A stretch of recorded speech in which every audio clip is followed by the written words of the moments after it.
Hello friends, chapter 14 session 2માં આપણે ભારતના 5 પ્રાકૃતિક પ્રદેશો વિશે અભ્યાસ કર્યો.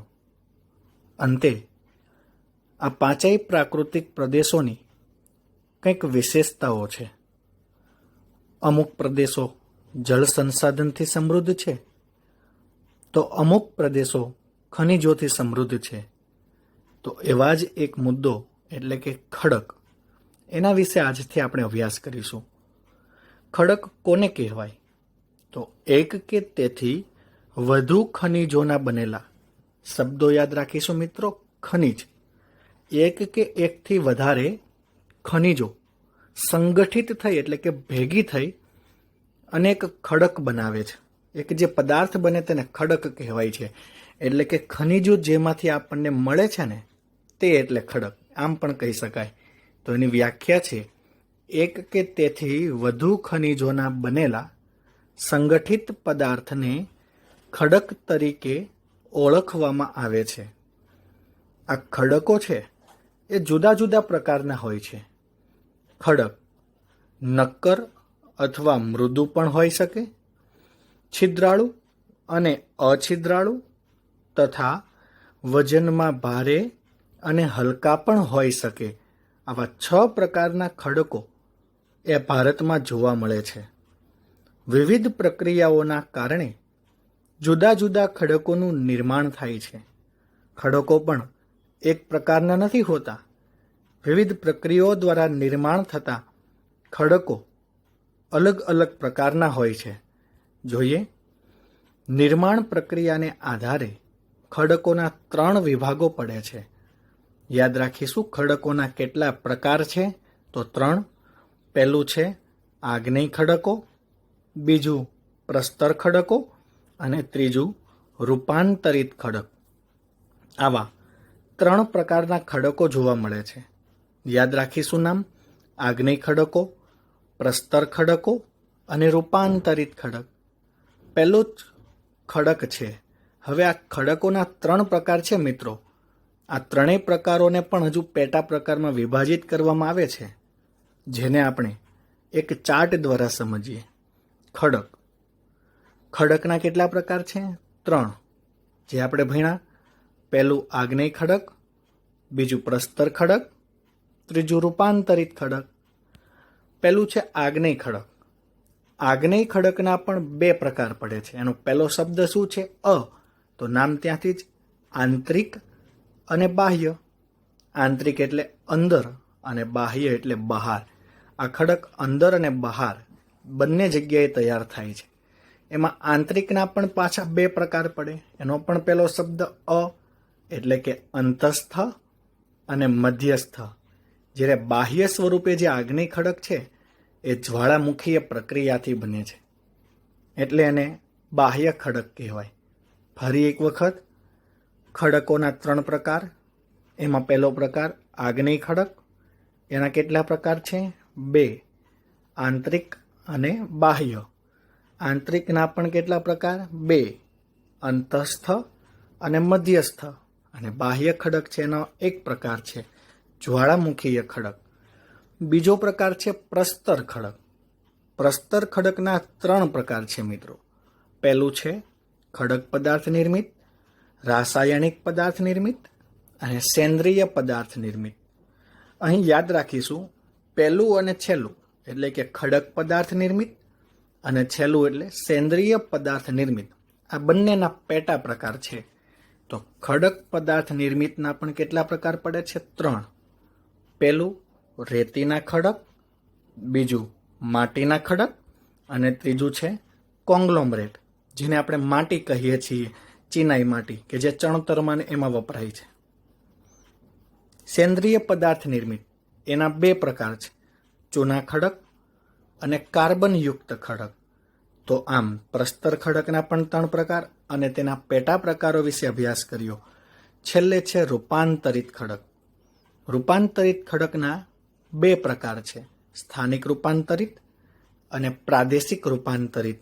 એટલે કે રૂપાંતરિત ખડક વિશે વધારે ડિટેલમાં આપણે આગળ અભ્યાસ કરવાના છીએ. પહેલો ખડક છે આગ્નેય ખડક. આપણે પહેલા ખડક વિશે અભ્યાસ કરીએ. આ ખડકોની રચનામાં પૃથ્વીના પેટાળમાં રહેલી પ્રચંડ ગરમી કારણભૂત છે. એટલે કે આ ખડક એ ગરમીને કારણે બનેલો છે. ભૂગર્ભમાં એટલે કે પૃથ્વીના પેટાળમાં ગરમીના પ્રચંડ પ્રમાણને લીધે, એટલે ત્યાં ગરમીના ખૂબ વધારે પ્રમાણને લીધે પૃથ્વીનું પેટાળ હંમેશા ધીકતું રહે છે, એટલે હંમેશા ગરમ રહે છે.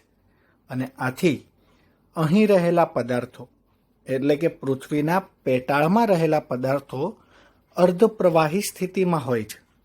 એને પીગળી જાય છે અને આ પીગળેલા પદાર્થ એટલે કે તે પદાર્થોને મેગ્મા કહે છે. સમયાંતરે સમય જતાં આ મેગ્મા ઠંડો પડે ત્યારે તેના ખડકો રચાય છે. આ ખડકો ગરમીની અસરથી બને છે, તેથી તેને આગ્નેય કે અગ્નિકૃત ખડકો પણ કહે છે. તો આગ્નેય ખડકોની રચના કેવી રીતે થાય છે? ખૂબ જ સરળ છે. પૃથ્વીના પેટાળમાં રહેલી ગરમીને કારણે આ ખડકો બને છે. બીજો પ્રકારનો ખડક છે પૃથ્વીના ભૂસ્તરીય નિર્માણમાં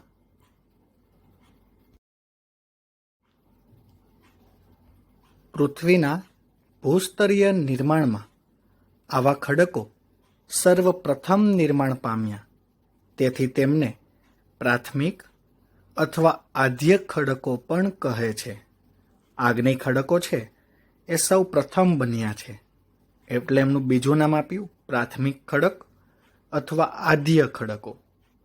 ભારતમાં આ પ્રકારના ખડકો એટલે કે આગ્નેય ખડકો રાજસ્થાન, મધ્યપ્રદેશ અને દક્ષિણ દ્વીપકલ્પમાં ઘણા સ્થળે આવા ખડકો રચાયા છે, એટલે કે જોવા મળે છે. આગ્નેય ખડકો સૌથી વધુ નક્કર હોય છે અને ગ્રેનાઇટ એ અંતઃસ્થ પ્રકારના ખડકનું જાણીતું દૃષ્ટાંત છે. અંતઃસ્થ એ આગ્નેય ખડકનો એક પ્રકાર છે, એટલે આગ્નેય ખડક જ કહી શકાય. તો ગ્રેનાઇટ એ અંતઃસ્થ પ્રકારના ખડકનું જાણીતું દૃષ્ટાંત છે. બેસાલ્ટ પણ આ પ્રકારના ખડકો છે. આપણે અહીં આગ્નેય અને બેસાલ્ટ બંને પ્રકારના ખડકો જોઈએ છીએ. બીજો પ્રકાર છે પ્રસ્તર ખડકો. પ્રસ્તર ખડક કેવી રીતે નિર્માણ થાય છે? તો પાણી તથા અન્ય બળોની, અન્ય બળ એટલે એમાં પવન, વરસાદ, દબાણ, ગરમી બધું જ આવી જાય. પાણી તથા અન્ય બળોની સંયુક્ત અસરથી, બધાની ભેગી અસરથી આગ્નેય ખડકો તૂટે છે. આ તૂટેલા ખડક પદાર્થોનું જળમાં નિક્ષેપણ થતું રહે છે. જળમાં એટલે કે પાણીમાં નિક્ષેપણ એટલે ધોવાણ થતું રહે છે અને તેમના સ્તર રચાય છે, સ્તર થઈ જાય. આમ ખડક પદાર્થ અથવા ખડકબોજનું એટલે કે ખડકોનું વિવિધ સ્તરોમાં નિક્ષેપણ થાય છે, એટલે ધોવાણ થાય છે. સર્વપ્રથમ રચાયેલા એટલે કે સૌથી ઉપર અને સૌથી નીચે રહેલા સ્તર ઉપર, તેની ઉપર બનેલા સ્તરોનું શું લાગે? વજન એટલે કે દબાણને લીધે નીચેનું સ્તર દબાય છે અને કાળક્રમે એટલે કે સમય જતાં તેમાંથી સ્તર રચના ધરાવતા ખડકો તૈયાર થાય છે, એટલે સ્તર બની જાય. જેથી આવા ખડકોને પ્રસ્તર ખડકો પણ કહે છે. જેના ઉદાહરણોમાં ચિરોડી, ચૂનાનો ખડક અને કોલસો આ પ્રસ્તર ખડકો છે. એટલે કે આ પ્રકારના ખનિજો એ પ્રસ્તર ખડકમાંથી મળી આવે છે. બિહાર અને ઝારખંડ વગેરે રાજ્યોમાંથી કોલસો અને ચિરોડી મળે છે. ચિત્રમાં આપણને કોલસો અને ચિરોડી બંનેના પથ્થરો બતાવ્યા છે કે જે બિહાર અને ઝારખંડમાંથી મોટા પ્રમાણમાં મળી આવે છે.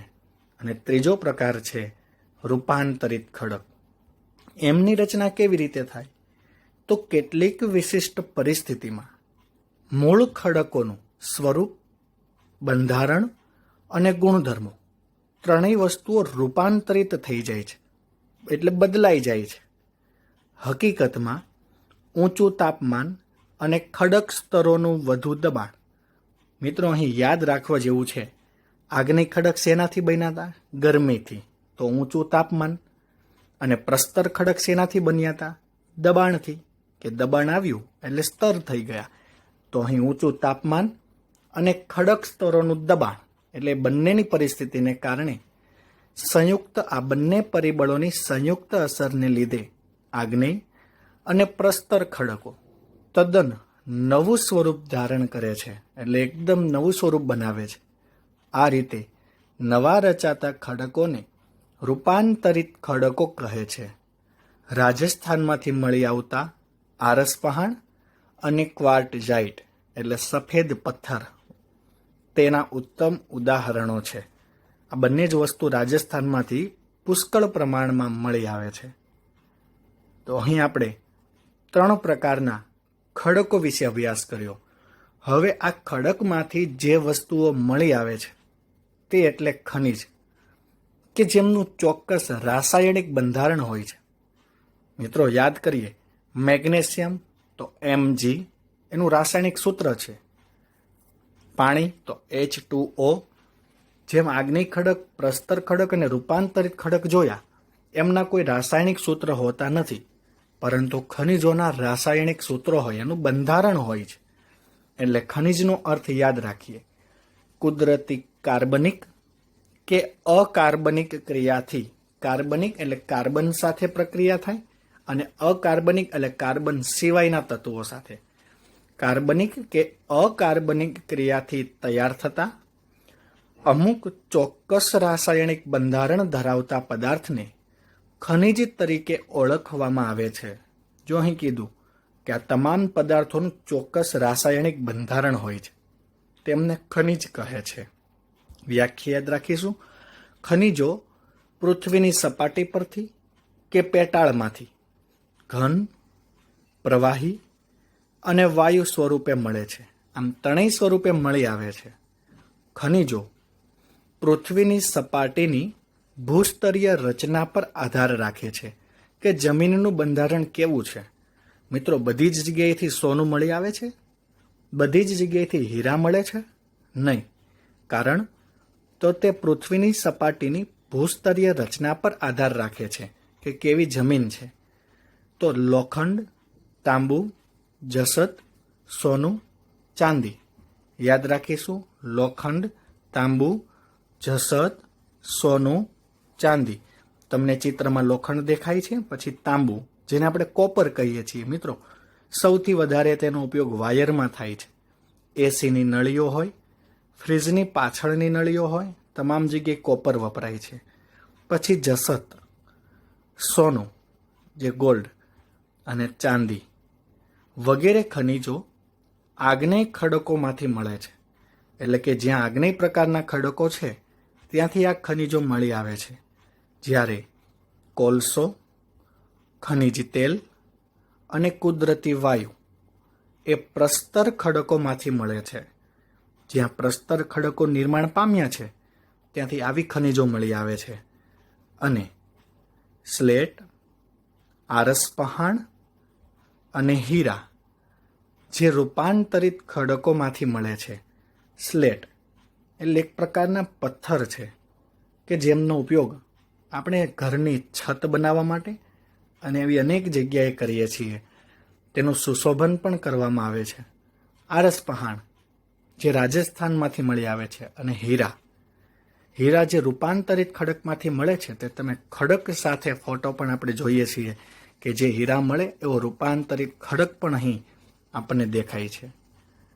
તો આ ત્રણેય પ્રકારના ખડકમાંથી કેવા પ્રકારની ખનિજો મળે તે જોઈએ. પછી ખનિજોનું વર્ગીકરણ. આપણે ખડકોનું પણ હમણાં વર્ગીકરણ કર્યું, એવી જ રીતે ખનિજોને પણ 3 ભાગમાં વહેંચવામાં આવી છે. ધાતુમય ખનિજો, અધાતુમય ખનિજ અને સંચાલન શક્તિ માટે ઉપયોગમાં લેવાતા ખનિજ. અહીં ધાતુમય ખનિજ એટલે એમાં તમામ પ્રકારની ધાતુઓ આવશે. અધાતુમય ખનિજ એટલે કે જે સામાન્યપણે બધેજથી મળતી હોય એના ભાવ બહુ ઊંચા નથી હોતા. જ્યારે સંચાલન શક્તિ માટે ઉપયોગમાં લેવાતા ખનિજ એટલે કે એવા ખનિજો કે જેમાંથી ઉર્જા ઉત્પન્ન થાય છે અને એમાંથી વીજળી મેળવી શકાય. તો આવા પ્રકારના 3 પ્રકારના ખનિજો વિશે અભ્યાસ કરીશું. પહેલું છે ધાતુમય ખનિજ. એમના 4 પ્રકાર છે: કિંમતી ધાતુમય ખનિજ, હલકી ધાતુમય ખનિજ, સામાન્ય ઉપયોગમાં લેવાતા ખનિજો અને મિશ્ર રૂપે વપરાતા ખનિજો. તો અહીં આવી રીતે યાદ રાખીશું: કિંમતી, હલકી, સામાન્ય અને મિશ્ર. તો ધાતુમય ખનિજોના કેટલા પ્રકાર છે? 4: કિંમતી, હલકી, સામાન્ય અને મિશ્ર. તો પહેલો પ્રકાર છે, ચાલો કિંમતી. યાદ કરો તો આપણે કઈ ધાતુઓને ખૂબ કિંમતી ગણીએ છીએ? તો 3: સોનું, ચાંદી, પ્લેટિનિયમ. જેને આપણે ચિત્રમાં પણ જોઈએ, જો સોનું, ચાંદી અને પ્લેટિનિયમ આ ખૂબ કિંમતી છે, જે આપણે સૌ જાણીએ છીએ. ત્યાર પછી બીજો પ્રકાર છે હલકી ધાતુમય ખનિજ, જે હળવી હોય છે. એમાં કઈ કઈ ખનિજો આવે છે? મેગ્નેશિયમ, બોક્સાઇડ અને ટિટાનિયમ. આ 3 ધાતુઓ એવી છે કે જે હલકી છે. ત્રીજો પ્રકાર છે સામાન્ય ઉપયોગમાં લેવાતા ખનિજો, કે જેનો વપરાશ લોકો રોજિંદા વપરાશમાં કે જીવનમાં પણ કરે છે, જેવી કે લોખંડ, તાંબુ, સીસુ. આ એક એવી ધાતુ છે કે જે કદ નાનું ધરાવે પરંતુ એનું વજન ખૂબ વધારે હોય છે, એટલે આ વજનવાળી ધાતુ છે સીસુ. પછી છે જસત, કલાય અને નિકલ, જે સિક્કા બનાવવામાં ખૂબ વધારે ઉપયોગી છે. તો આ તમામ ધાતુઓ એવી છે કે જે સામાન્ય ઉપયોગમાં આવે છે. અને ચોથો પ્રકાર એટલે મિશ્ર રૂપે વપરાતા ખનિજો, જે કોઈ પણ 2 ધાતુઓને મિક્સ કરી અને બનાવવામાં આવે છે, એટલે કે મિશ્ર. જેમાં છે ક્રોમિયમ, મેંગેનીઝ, ટંગસ્ટન અને વેનેડિયમ. ટંગસ્ટન, જો તમે ત્રીજો ફોટો જુઓ ને, જે બલ્બમાં તાર આવે છે કે જે પ્રકાશિત થાય એ આ તાર પ્રકાશ આપે છે, એ ટંગસ્ટનના વાયરો એટલે કે તાર વાપરવામાં આવે છે. તો આમ ધાતુમય ખનિજોના 4 પ્રકાર છે.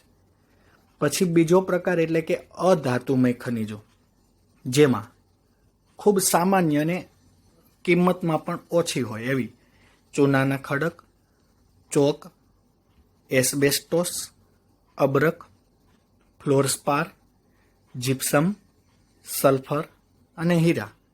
બધી જ ધાતુઓ છે. આપણે ચિત્ર વાઇઝ જોઈએ. પહેલો જ તમને ચૂનાનો ખડક બતાવ્યો છે કે જેમાંથી આપણને ચૂનો મળે છે અને તે ઘણી બધી જગ્યાએ ઉપયોગી છે અને અન્ય ધાતુઓ બનાવવામાં પણ તેનો ઉપયોગ થાય છે. ત્યાર પછી છે ચોક, જે આપણે સૌએ જોયો છે, એટલે ચિત્રમાં આપણે નથી જોઈ શકતા. એસ્બેસ્ટોસ એ ધાતુ એવી છે, સિમેન્ટ જેવી હોય છે કે જેમના પતરા બનાવવામાં આવે છે અને આ પતરા મજબૂત હોય છે. પછીની ધાતુ છે અબરખ. ઇસ્ત્રી કે ઇલેક્ટ્રોનિક સાધનોમાં તેનો ખૂબ બહોળા પ્રમાણમાં ઉપયોગ થાય છે. પછી છે ફ્લોરસ્પાર. આ ધાતુમાંથી વાસણો અને રમકડાઓ બનાવવામાં આવે છે. જીપ્સમ એટલે કે ચિરોડી. ત્યાર પછી સલ્ફર અને છેલ્લે હીરા. તો આમ તમામ પ્રકારની આ ધાતુઓ હતી એ અધાતુમય ખનિજો કહી શકાય.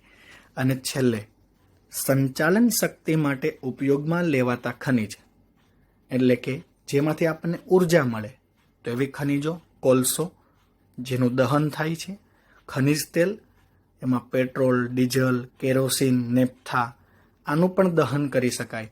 કુદરતી વાયુ, જેને પણ સળગાવી અને ઉર્જા ઉત્પન્ન કરી શકાય, યુરેનિયમ અને થોરિયમ. આ પણ એવા અણુ અને પરમાણુઓ છે કે જેનું દહન કરી અને એમાંથી ઉર્જા મેળવવામાં આવે છે, વીજળી ઉત્પન્ન કરી શકાય. તો પહેલું છે કોલસો, ખનિજ તેલ, કુદરતી વાયુ, યુરેનિયમ અને થોરિયમ.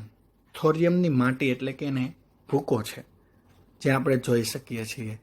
આમ ખનિજોનું વર્ગીકરણ જોયું ને કેટલા ભાગમાં વહેંચવામાં આવે છે? 3. ત્યાર પછી છે જમીન. કે આ જમીન નિર્માણ કેવી રીતે થાય છે, જમીન બને છે કેવી રીતે, એના વિશે અભ્યાસ કરીએ. તો જમીન ખેતી માટે મૂળભૂત સંસાધન છે. મૂળભૂત એટલે જરૂરી. વિચારો તો મિત્રો, ખેતી જમીન સિવાય કોઈ અન્ય કોઈ એવું સંસાધન છે કે જેમાં ખેતી કરી શકીએ? તો નહીં, જમીન જરૂરી છે. કૃષિ પ્રવૃત્તિ ઉપરાંત પણ આ જમીન ખૂબ જ મહત્વની છે. એટલે કૃષિ પ્રવૃત્તિમાં તો જરૂરી છે જ, પણ એ સિવાયની અન્ય પ્રવૃત્તિઓમાં પણ જમીન ખૂબ જ મહત્વની છે. જમીન એ પૃથ્વીની સપાટી પરના એટલે સપાટી ઉપરના જૈવિક અને અજૈવિક દ્રવ્યો, જૈવિક એટલે જેમાં જીવ છે અને અજૈવિક એટલે જેમાં જીવ નથી, આવા તમામ દ્રવ્યોનું બનેલું એક પાતળું સ્તર છે, એટલે પડ છે. જેમ કોઈ સફરજનને તેની પાતળી છાલ સાથે જેવો સંબંધ છે, તેવો આ પૃથ્વીની સપાટી સાથે જમીનનો સંબંધ જોડાયેલો છે કે જો કોઈ સફરજનની છાલ કાઢી નાખી તો સફરજન બગડી જાય છે. તો એવી જ રીતે આ પૃથ્વીની સપાટી સાથે જમીનનો સંબંધ જોડાયેલો છે.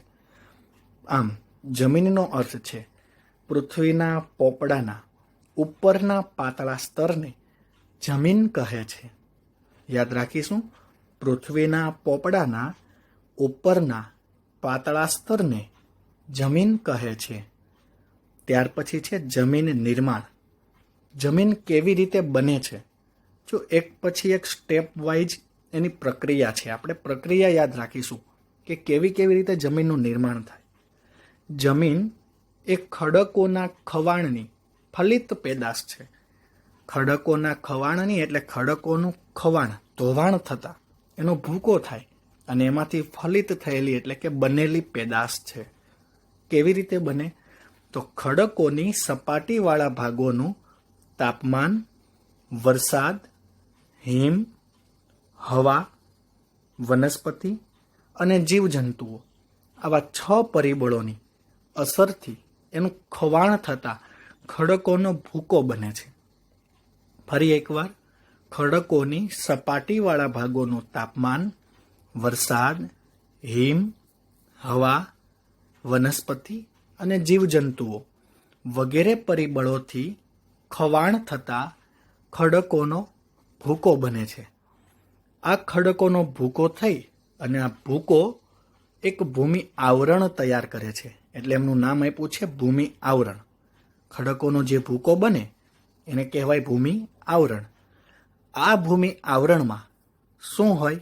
તો ખડકોના નાના મોટા ટુકડા, કાંકરા, માટી અને રજ વગેરે હોય છે, જે રેગોલિથ તરીકે ઓળખાય છે. રેગોલિથ એટલે કાચી જમીન કહી શકાય. કાચી જમીન તૈયાર થઈ ગઈ, પરંતુ પરિપક્વ જમીન હજુ નથી બની, જેમાં કેવળ ખનિજ દ્રવ્યો હોય છે, એટલે કે ખનિજો હોય, પણ પછી આ રેગોલિથમાં જૈવિક દ્રવ્યો એટલે કે જીવો, હવા અને પાણી ભળે છે. છેવટે તેમાંથી જમીન બને છે. હવે જમીન પૂર્ણ તૈયાર થઈ. આમ જમીન નિર્માણની પ્રક્રિયા ઘણા લાંબા સમયથી છે, એટલે લાંબા સમયની પ્રક્રિયા છે. મિત્રો, સાંભળ્યું છે કે કોઈ 50 વર્ષમાં જમીનનું નિર્માણ થયું? નહીં. જમીન નિર્માણ થતાં લાખો અને કરોડો વર્ષોનો સમય લાગે છે. જમીનના પ્રકારો. ભારતમાં જમીનને મુખ્ય 6 પ્રકારોમાં વહેંચવામાં આવે છે. યાદ રાખીશું, ભારતમાં જમીનને કેટલા પ્રકારોમાં વહેંચવામાં આવી છે? તો 6. કાપની રાતી કાળી, લેટેરાઇટ રણ પર્વત. આપણે આને આવી રીતે જ યાદ રાખીશું. કાપની રાતી કાળી, લેટેરાઇટ રણ પર્વત. પહેલો પ્રકાર છે કાપની જમીન. બીજો રાતી જમીન. ત્રીજો પ્રકાર કાળી જમીન. ચોથો પ્રકાર છે લેટેરાઇટ કે પડખાવ જમીન. લેટેરાઇટ જમીનનું બીજું નામ શું છે? પડખાવ જમીન. 5મો પ્રકાર રણ પ્રકારની જમીન અને 6થો પ્રકાર છે પર્વતીય જમીન. એમાંનો પહેલો પ્રકાર છે કાપની જમીન. કાપની જમીનના 2 પ્રકાર પડે છે, એટલે કે કાપની જમીનના પણ 2 પ્રકાર. પહેલું ખદર અને બીજો પ્રકાર બાંગર. તો હવે બંને પ્રકાર વિશે ભણીએ. પહેલું છે ખદર. તો નદીઓના નિક્ષેપણથી તૈયાર થતી એટલે કે નદીઓના પાણીના ધોવાણથી તૈયાર થતી આ નવા કાપની જમીનને ખદર તરીકે ઓળખવામાં આવે છે. અહીં એક જ વસ્તુ યાદ રાખવાની છે, નદીઓનો નવો કાપ એટલે ખદર અને જૂનો કાપ એટલે બાંગર. આડાઅવળું ન થાય. નવો કાપ એટલે ખદર અને જૂનો કાપ એટલે બાંગર. પૂરના મેદાનોથી બનેલી આ જમીનો મુખ્યત્વે નદીઓની નજીકના ક્ષેત્રમાં જોવા મળે છે. એટલે કે નદી કાંઠાના વિસ્તારોમાં આ પ્રકારની જમીનોનો વિકાસ થયો છે. તે પ્રમાણમાં રેતાળ હોય છે, એમાં રેતીનું પ્રમાણ વધારે હોય છે. જ્યારે નદીઓના ઉપરવાસમાં આવેલી એકંદરે જૂનો કાપ ધરાવતી જમીન બાંગર તરીકે જાણીતી છે. ઉપરવાસ એટલે કે નદીઓનું ઉદ્ગમ સ્થાન હોય એની નજીકના વિસ્તારોમાં આવેલી અને એકંદરે કેવો કાપ ધરાવતી હોય? જૂનો કાપ. તો આવી જમીનને કેવી કહેવાય? બાંગર તરીકે ઓળખવામાં આવે છે. આ જૂનો કાપ ધરાવતી જમીન ચીકણી અને ઘેરા રંગની હોય છે. કાપની જમીન દેશના ઘણા મોટા વિસ્તારોમાં જોવા મળે છે. મિત્રો, કહી શકાય કે ભારતના કુલ જમીન વિસ્તારના 43% જમીન વિસ્તારમાં કાપની જમીન આવેલી છે. આ જમીનની ફળદ્રુપતા જુદા જુદા સ્થળોએ ભિન્ન ભિન્ન જોવા મળે છે. કાપની જમીન દરેક જગ્યાએ એક સરખી ફળદ્રુપતા ધરાવતી હોતી નથી. જેવી નદીએ જેવો કાપ પાથર્યો છે એ પ્રકારે તેની ફળદ્રુપતા હોય. પરંતુ સામાન્ય રીતે આ જમીન ઘણી જ ઉપજાઉ હોય છે. ઉપજાઉ એટલે ફળદ્રુપ હોય છે. પંજાબ, પશ્ચિમ બંગાળ એટલે કે પ, ઉત્તર પ્રદેશ અને બિહાર, આ 4 પ્રકારના રાજ્યમાં આ પ્રકારની જમીન આવેલી છે. એટલે ત્યાં વધારે જોવા મળે છે. પંજાબ, પશ્ચિમ બંગાળ, ઉત્તર પ્રદેશ અને બિહાર. ત્યાર પછી બીજો પ્રકાર છે રાતી જમીન. આગ્નેય અને રૂપાંતરિત ખડકો ધરાવતા ક્ષેત્રોમાં રાતી જમીન આવેલી છે. હમણાં જ આપણે ખડકો ભણ્યા, એમાંના 2 આગ્નેય અને રૂપાંતરિત ખડકો ધરાવતા ક્ષેત્રમાં રાતી જમીન આવેલી છે. લોહ તત્વ અને સેન્દ્રિય તત્વો યાદ રાખીશું. રાતી જમીનમાં આ 2 પ્રકારના તત્વો વધારે હોય. લોહ તત્વ અને સેન્દ્રિય તત્વને લીધે આ જમીનનો રંગ રાતો દેખાય છે. પરિણામે તેને રાતી જમીન કહે છે. આ જમીન પ્રમાણમાં છિદ્રાળુ એટલે કે પોચી અને ઉપજાઉ હોય છે, એટલે કે ફળદ્રુપ પણ હોય છે. આ જમીન ગોવા, તમિલનાડુ, આંધ્રપ્રદેશ, ઓરિસ્સા, કર્ણાટક અને ઝારખંડના કેટલાક ભાગોમાં જોવા મળે છે. 6 રાજ્યો છે: ગોવા, તમિલનાડુ, આંધ્રપ્રદેશ, ઓરિસ્સા, કર્ણાટક અને ઝારખંડના કેટલાક ભાગોમાં આ રાતી જમીન જોવા મળે છે. ત્રીજો પ્રકાર છે કાળી જમીન. આ જમીન મુખ્યત્વે મહારાષ્ટ્ર, પશ્ચિમી મધ્યપ્રદેશ, ગુજરાત, કર્ણાટક, આંધ્રપ્રદેશ, તેલંગાણા અને તમિલનાડુમાં જોવા મળે છે. ગુજરાતમાં મિત્રો કાળી જમીનનું પ્રમાણ ખૂબ વધારે છે. કાળી જમીન એ દ્વીપકલ્પીય ઉચ્ચ પ્રદેશની ભેટ માનવામાં આવે છે કે એમના દ્વારા એમનું નિર્માણ થયું છે.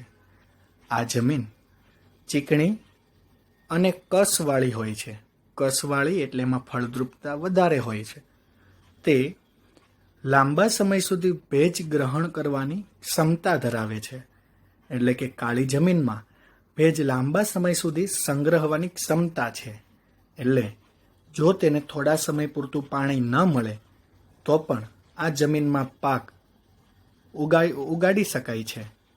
આ જમીન રૂપાંતરિત ખડકો દ્વારા તૈયાર થયેલી છે અને કપાસના પાક માટે વધારે અનુકૂળ છે.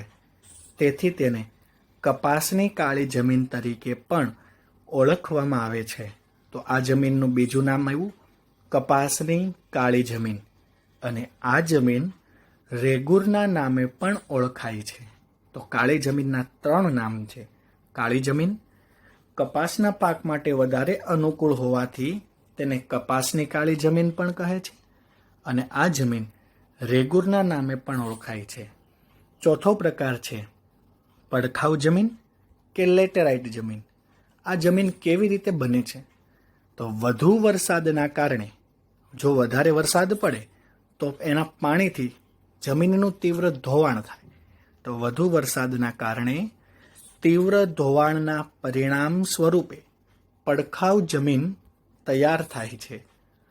વધુ વરસાદના કારણે જમીનના ઉપરના સ્તરમાંથી પોષક તત્વો ધોવાઈને નીચેના સ્તરમાં ઉતરે છે અને આ જમીનમાં જૈવિક દ્રવ્યોનું પ્રમાણ ઓછું હોય. જૈવિક દ્રવ્યોનું પ્રમાણ જેમાં ઓછું હોય એ જમીન ઓછી ફળદ્રુપ હોય. યાદ રાખવું. તો જૈવિક દ્રવ્યોનું પ્રમાણ ઓછું હોવાથી આ જમીન ઓછી ફળદ્રુપતા ધરાવે છે. અહીં લાલ રેતીના પથ્થરમાં એટલે કે આ જમીનનો રંગ પણ લાલ હોય છે, રાતો. અહીં લાલ રેતીના પથ્થરમાં લોહ અને એલ્યુમિનિયમ તત્વો હોય છે. આ પથ્થરોના ધોવાણથી અહીંની જમીન રાતા રંગની હોય છે. આવી જમીન ક્યાં જોવા મળે? દખ્ખણના પહાડી પ્રદેશો એટલે કે દક્ષિણ ભારતમાં, કર્ણાટક, કેરળ, ઓડિશા અને પૂર્વના કેટલાક ભાગોમાં જોવા મળે છે. ત્યાર પછી પાંચમો પ્રકાર છે રણ પ્રકારની જમીન એટલે કે રણ પ્રદેશ. આપણે સૌએ જોયો છે કે રેતીનું પ્રમાણ કેવું હોય? વધારે. આ જમીન ભારતના શુષ્ક એટલે કે સૂકા અને અર્ધ શુષ્ક વિસ્તારો જેવા કે ગુજરાત, રાજસ્થાન, પંજાબ અને હરિયાણામાં મુખ્યત્વે જોવા મળે છે. આ જમીનમાં ક્ષાર કણોની અધિકતા એટલે કે ક્ષાર કણોનું પ્રમાણ વધારે હોય અને જૈવિક પદાર્થોની ઓછપ એટલે કે જૈવિક પદાર્થોનું પ્રમાણ ઓછું જોવા મળે છે. તો જૈવિક પદાર્થોનું પ્રમાણ ઓછું હોય તો તેની ફળદ્રુપતા પણ કેવી હોય? ઓછી. આવી જમીનમાં સિંચાઈની સગવડથી ખેતી શક્ય બની છે. જો ત્યાં સિંચાઈની સગવડ ઉપલબ્ધ થાય તો ત્યાં ખેતી પણ કરી શકાય છે. અને છેલ્લી અને છઠ્ઠી જમીન એટલે કે પર્વતીય જમીન કે જે ઊંચાઈ પર આવેલી હોય. અહીં જંગલોને કારણે જૈવિક દ્રવ્યોનું પ્રમાણ વધારે હોય છે. જો કે અલગ અલગ સ્થળો પર તે ભિન્નતા પણ ધરાવે છે. જેમ કે મિત્રો, પર્વત પર 1000થી 2000 મીટરની ઊંચાઈ જઈએ તો ત્યાં પણ અલગ જમીન હોય. 1500થી 3000 મીટરની ઊંચાઈ જઈએ તો ત્યાં પણ અલગ પ્રકારની જમીન હોય. અને એનાથી વધારે ઊંચાઈ પર જઈએ એમ જમીન અલગ અલગ જોવા મળે એટલે કે તેમાં ભિન્નતા હોય છે. શિવાલિક પર્વત શ્રેણી ઉપર આપણે જાણીએ છીએ કે હિમાલયની આ ત્રીજી પર્વત શ્રેણી છે જે ખૂબ ઓછી ઊંચાઈ ધરાવે છે. શિવાલિક પર્વત શ્રેણી ઉપર આ જમીન ઓછી કસવાળી એટલે કે ઓછી ફળદ્રુપ અને અપરિપક્વ જણાય છે.